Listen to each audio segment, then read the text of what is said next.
Europe 1. Le grand direct de l'actu, Jean-Marc Morandini. Cette semaine, un sondage IFOP pour Paris Match révèle que Jacques Chirac est le président le plus sympathique aux yeux des Français, avec 33% des personnes interrogées. Vous le disiez d'ailleurs, Julie, Jacques Chirac qui du coup fait la une de Paris Match cette semaine. Il y aura 20 ans, dans quelques jours, Jacques Chirac devenait président de la République. C'était en mai 1995. Il restera président 12 ans jusqu'en 2007. Alors pourquoi une telle sympathie pour un président qui, faut le rappeler, était loin de faire l'unanimité quand il était en poste? On vous attend au 3921. Venez nous dire quel regard et quelle image vous gardez de Jacques Chirac. Pour en parler avec nous, Guillaume Perrault, bonjour. Bonjour. Vous êtes grand reporter au Figaro, co-auteur des Présidents de la République pour les nuls aux éditions First. D'abord, c'est quand même assez surprenant de voir Jacques Chirac en haut de ce palmarès. Il a 33% des personnes interrogées qui le trouvent le plus sympathique. Il est 12 points devant François Mitterrand et 16 points devant Charles de Gaulle, puisque ce sont les 3 présidents les plus sympathiques selon les Français. Ça vous surprend? Non, je ne suis pas surpris parce que ça correspond aux qualités humaines de l'homme Chirac, qui est quelqu'un de très chaleureux, très énergique. C'était une bête de campagne électorale. Il intimidait physiquement. Quand vous étiez journaliste et vous voyez arriver ce grand gars d'1m90, il dégageait une espèce de vitalité un peu primaire, mais très forte, qui compte en politique pour s'imposer, pour s'affirmer, pour traverser des épreuves. Et moi, il m'a pas intimidé intellectuellement, Chirac, quand j'ai eu l'honneur de le rencontrer quelques fois, mais il m'intimidait physiquement. Il en imposait. Ça compte en politique. En quoi il a marqué les Français, selon vous, hormis ses réformes? Parce que là, quand on parle de sympathie, on ne demande pas aux gens s'ils sont d'accord avec sa politique, on ne demande pas aux gens s'il les a marqués par une réforme. Il y a un côté sympa chez Chirac. Oui, d'abord, les Français sont attendris par Chirac parce qu'il accompagne nos vies depuis 50 ans. Il a été... Oui, mais Giscard aussi. Oui. Giscard aussi. Et Giscard, il est à la fin du classement. Oui, mais Giscard est beaucoup plus intellectuel, plus sophistiqué, plus cultivé. Non pas que Chirac soit inculte, mais c'est pas du tout le même caractère. Chirac est beaucoup plus français, moyen, s'enflattant, en jouant aussi beaucoup de cette tripe populaire qu'il a servi quand il était président du RPR pour s'imposer à droite face à Giscard, qui paraissait plus lointain, plus hautain, d'origine sociale plus aisée aussi. Et donc Chirac, c'était vraiment le gars dont les grands-parents étaient instituteurs en Corrèze, qui avait fait de très belles écoles, très belles études à Paris, qui mangeait la tête de veau sur le zinc, qui gravissait 4 à 4 les escaliers des HLM du 13e pendant ses campagnes électorales à Paris. Rappelons-nous qu'il a fait les 20 arrondissements en 83 et en 89. Le RPR et l'UDF avaient encore la majorité dans tous les arrondissements parisiens, en 83 et en 89 encore. Et en 95, quand il a été élu président de la République,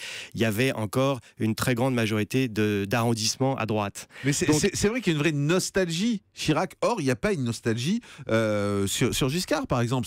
C'est terrible pour Giscard, au fond. Alors d'abord, Chirac, c'est plus récent, donc on en a quand même des souvenirs plus précis. Ensuite, Chirac, il y a un point que tout le monde lui reconnaît, c'est qu'il a maintenu la France en dehors de l'invasion de l'Irak en 2003. Et ça, c'est un consensus. Quand on voit ce qui s'est passé en Irak ensuite, tout le monde lui en sait gré. C'est un autre élément d'explication. Puis il y a aussi quelque chose qui n'est pas forcément à l'avantage de Chirac, c'est que tous les reproches qu'on lui fait glissent sur lui comme l'eau sur les plumes d'un canard. Il a été condamné en correctionnel. Aucune conséquence sur sa popularité auprès des Français. Mon interprétation, elle est simple. Les Français voient en Chirac leurs propres défauts. Voilà. C'est-à-dire, c'est quelqu'un qui n'a pas été extrêmement courageux quand il était président. Je pense que Giscard l'a été davantage. Mais est-ce que les Français veulent un président courageux qui fasse de vraies réformes? On sait que c'est très dur de changer quoi que ce soit en France. Chirac, il a été hyper prudent, pour ne pas dire timoré. Et ben finalement, c'est peut-être ce que attendait une majorité de Français. Et je l'ai dit, les 3 premiers dans l'ordre, c'est donc Jacques Chirac, 2e François Mitterrand, 3e Charles de Gaulle, 3e de Gaulle. Alors qu'il est en référence permanente dans tous les discours aujourd'hui encore, et en référence permanente chez de nombreux Français, il arrive 3e. La question posée était: est-ce que vous les trouvez sympathiques? Sympa. Il n'était pas sympa, de Gaulle. Non. C'est pas le mot qui vient. C'est pas le mot qui vient naturellement à l'esprit pour caractériser le général de Gaulle. Sympa. On n'allait pas lui taper sur le ventre ou boire un petit blanc au café Mitterrand non plus, lui. Honnêtement. D'ailleurs, j'ai une anecdote amusante. Il y a un vieux militant PS des années 70 qui va le voir quand il n'était pas encore président dans un meeting et qui lui dit: on se tutoie? Mitterrand glacial, si vous voulez. Et voilà, c'est la bonne réflexion. Moi, j'ai eu la chance de rencontrer François Mitterrand quand il était président, effectivement. Et c'est vrai que c'est un monsieur qui en imposait vraiment. Enfin, oui. il était dans son rôle vraiment très, très froid, très fermé, etc. Oui, Et très rentré. Très rentré. Très sous contrôle. Exactement, il n'y avait pas cette notion de sympa quand on le Non, rencontrait. pas du tout. C'était le président de la Ve République à l'ancienne, Ouais. monarque républicain qui descendait de son Olympe pour vous accorder une audience. Mais enfin, il y avait certaines règles à respecter. 39-21, bonjour Richard. Oula, Richard qui nous appelle de Chalon-sur-Saône. Oui, allô ? Bonjour Richard, bienvenue sur Europe 1 Oui. pour nous parler de Jacques Chirac. Vous, ça vous surprend que Jacques Chirac soit estimé comme le plus sympa par les Français ? Oui, bonjour Jean-Marc, bonjour à votre invité. En fait, je suis tout à fait d'accord avec votre invité. C'est que ça me surprend parce que les Français, on n'a vraiment pas de mémoire. Hein. Alors, ça me fait toujours rire, mais je ris jaune parce que des gens comme Jacques Chirac qui a été condamné, il a été élu président de la République. Nous, simples citoyens, on a un casier judiciaire, on est bloqué, on ne peut plus rien faire. Il y en a ras-le-bol de tout ça. En plus, Monsieur Juppé, donc, qui l'a soutenu, se représente, est candidat pour l'élection présidentielle. Et puis nous, on laisse faire. Donc voilà, ça m'amuse, mais plus ça va, plus je crois que on ne sort pas. Alors c'est étonnant parce qu'on a beaucoup de gens qui réagissent justement au Standard d'Europe 1 à ce côté sympa en disant mais vous oubliez les affaires, vous oubliez ce qui s'est passé pendant qu'il était là. Merci Richard, on va prendre Lionel qui est un peu dans le même ton. Bonjour Lionel. Oui bonjour, j'ai exactement la même opinion que l'auditeur précédent. Je pense que M. Chirac a été à un certain nombre d'égards le fossoyeur de notre démocratie et le responsable de l'aversion que les Français peuvent avoir vis-à-vis du débat politique. Je pense que quand on a été élu en 2002 avec majoritairement des voix de gauche et qu'on s'est évertué à gouverner qu'avec son camp contre l'opposition, sans chercher à faire le consensus en face de ce qui allait devenir, ce qui était déjà le Front National et ce qui allait encore plus devenir après. Je veux dire, c'est proprement scandaleux. Quand en 97, il dissout l'Assemblée, il fait des mauvais choix pour son camp, et les conséquences que son camp aussi ressent quelque part, c'est aussi une suite d'erreurs, une suite de malhonnêteté intellectuelle. Le point d'orgue pour moi, ça a été par exemple en 2000 ou en 2001, quand suite aux résultats de la politique économique de M. Jospin, il a sorti le terme de cagnotte fiscale. Alors qu'on était déjà un pays endetté à plus de 60% de notre PIB, il a sorti cette notion de cagnotte fiscale alors que c'était justement la période où, en face en Allemagne, on a fait des efforts. On a su se restructurer, on a su moderniser l'économie et on en paye les conséquences actuellement. Je voudrais l'avis de Guillaume Perrault là-dessus, grand reporter au Figaro. C'est des polémiques politiques qui ont marqué la présidence Chirac, effectivement. Mais qu'on oublie, au fond, on oublie, quand on pense au personnage. D'abord, on n'est pas forcé de partager l'avis de l'auditeur sur ces différentes polémiques. Et puis, de toute façon, les Français ne se prononcent pas là-dessus.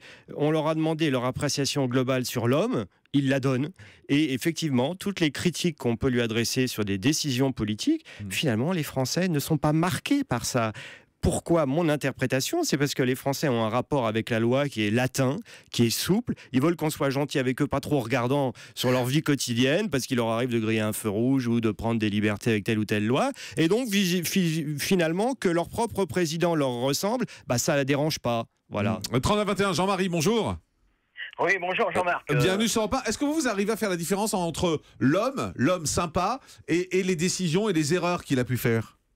Écoutez, j'ai pas entendu votre dernier intervenant, j'étais sous un pont, mais enfin, moi, ce que je pense de Monsieur Chirac, indépendamment de son air débonnaire et tout, taper sur le cul des vaches, manger à droite, à gauche, boire un coup, tout ça, je suis le bon français et tout. Faut pas oublier non plus que Monsieur Juppé a pris quand même un grand coup sur la tête par sa faute, parce que les emplois fictifs, c'est Juppé qui a payé, mais enfin, on sait tous que c'était Monsieur Chirac, il était au courant.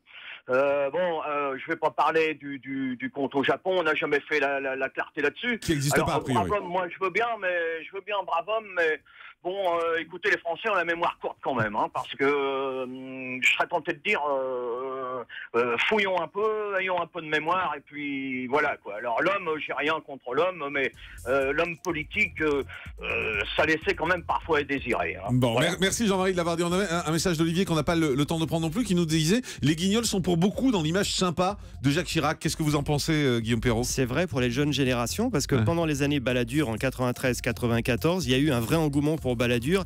Chirac avait une image de loser sympathique, de poulie dehors, abonné au deuxième place, mais qui n'arriverait jamais à être président. Et finalement, les Guignols, ça lui a permis, avec d'autres facteurs, de reprendre le dessus, de devenir sympa. Puis les Français aiment bien le gars qui surmonte l'adversité. La nostalgie, Jacques Chirac. Merci Guillaume Perrault, grand reporter au Figaro, d'avoir été avec nous, co-auteur des Présidents de la République aux éditions First.